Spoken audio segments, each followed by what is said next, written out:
In 1776, Abigail Adams wrote to her husband John, who was working to help establish the laws and the rights of the infant United States, and asked him to remember the ladies. Ever the voice for the rights of women, she wanted him to fight for the right of the women to vote. It was a request he did not honor. But over 100 years before Abigail made her request, there was another woman who made her presence known in colonial America.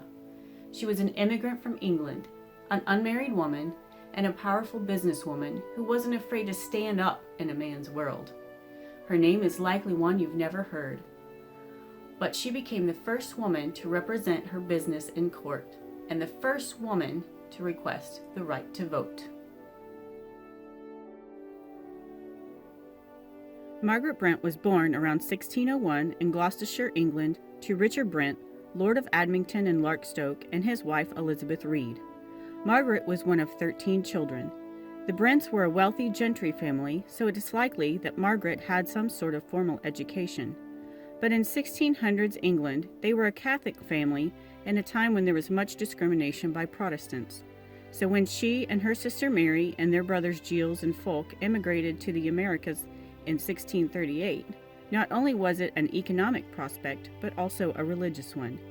They were headed to Maryland, a colony designated as a safe refuge for Catholics by its proprietor Cecil Calvert, Lord Baltimore, who was also a cousin. At this time in colonial America, men outnumbered women 6-1, and it was almost unheard of for a woman to want to remain unmarried, as society at that time bred women to believe their true and rightful place to be a wife and mother. But Margaret Brent had other things in mind. At that time in Maryland, an unmarried woman was free to own land and conduct her own business, so that's exactly what she did. She arrived in St. Mary's, the capital of the colony of Maryland, with a land entitlement letter from Lord Baltimore, and together with the land she was to receive as a new colonist, she ended up with nearly 2,000 acres. Her brother Giles also handed over his lands for her to manage. She and her sister Mary established their business, Sisters Freehold.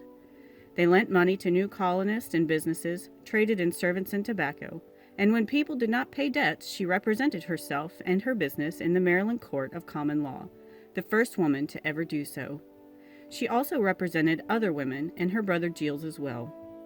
She earned the respect of Leonard Calvert, who was the governor of Maryland at that time, and he even made her the executor of his estates. In 1645, civil war broke out in England between King Charles I and Parliament, and war crossed the Atlantic into Maryland when Richard Ingle, a Protestant sympathizer, raided and plundered Maryland. He burned Catholic churches and homes and took Margaret's brother Giles back to England in chains. Many people fled across the Potomac to Virginia.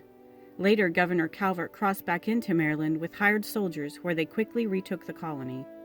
Governor Calvert had promised to pay the soldiers from his estate and that of his brother, Lord Baltimore, but shortly after the fight, he became ill and died. The hired soldiers soon became restless, and in order to save the colony from Virginia and for the Calverts, Margaret went to work. She went before the Maryland Assembly and asked for 2 votes, attempting to petition them for a tax to pay the soldiers. Votes at that time were based on owning property, so she asked for 1 for herself as a landowner and 1 as the executor of Calvert's will. It was debated, but ultimately her request was denied. Refusing to take no for an answer, she went to the provincial court to request that she be named Lord Baltimore's attorney, since that was the capacity in which Leonard Calvert was serving. Her request was granted, and she began to import corn from Virginia to feed the soldiers, and sold some of his cattle in order to pay them. Lord Baltimore, not realizing what Margaret was doing and how she was actually saving his colony, turned against her.